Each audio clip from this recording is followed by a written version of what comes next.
complex computer codes that we use in the United States to predict the behavior of nuclear power plants. At this hour, protesters are chaining themselves to trucks blocking the entrances of a chemical waste incinerator. As Channel 5's Ray SUAREZ reports, the protesters say they're not budging until an alleged health hazard is dealt with. Ray?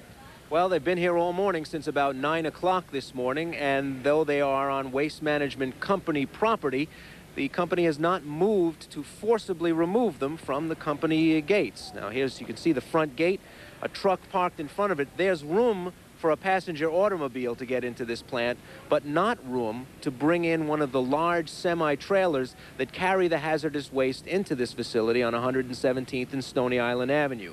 Though no trucks were able to get in today, Waste Management has a lot to burn on hand, so the burning went on as the standoff continued.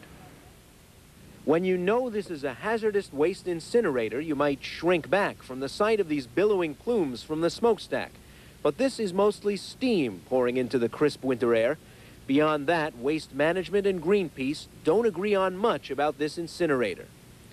This incinerator is spewing out on a daily basis poisonous dioxins, heavy metals, and all kinds of pollutants that are contaminating and destroying the health of this community. We are operating in compliance with the regulations, and this facility is probably the most closely monitored incineration or hazardous waste management facility in the country. This morning, Greenpeace decided no waste trucks in or out.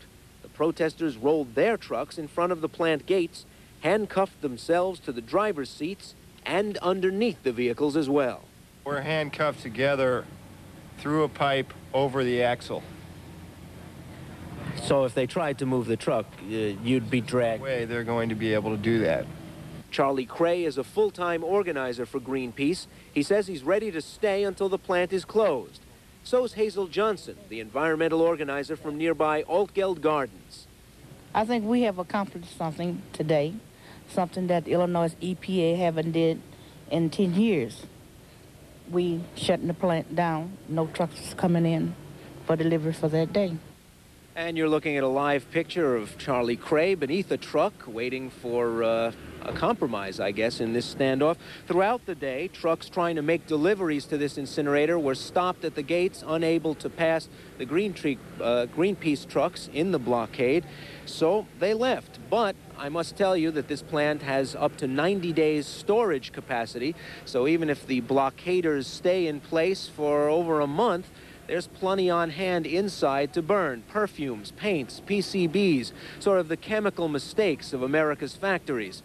The Greenpeace organizers say there's poison coming out of those stacks, and Chemical Waste Management says that this is a safe and efficient way of dealing with these leftovers from America's industrial processes.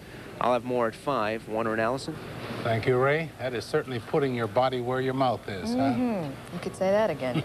A lot of students dream about becoming a Rhodes Scholar. To trucks at the Lake Calumet Waste Management Facility. They say the incinerator emits poisonous dioxins. The company denies the charges and says it complies fully with all regulations. Tonight, his campaign would roll over daily. Police began blocking the gates this morning, chaining themselves to trucks at the Lake Calumet Waste Management Facility. They say the incinerator emits poisonous dioxins. The company denies the charges and says it complies fully with all regulations. Iran and Iraq fighting each other, and certainly we did add to their that. armies and weapons on each other. The United States did not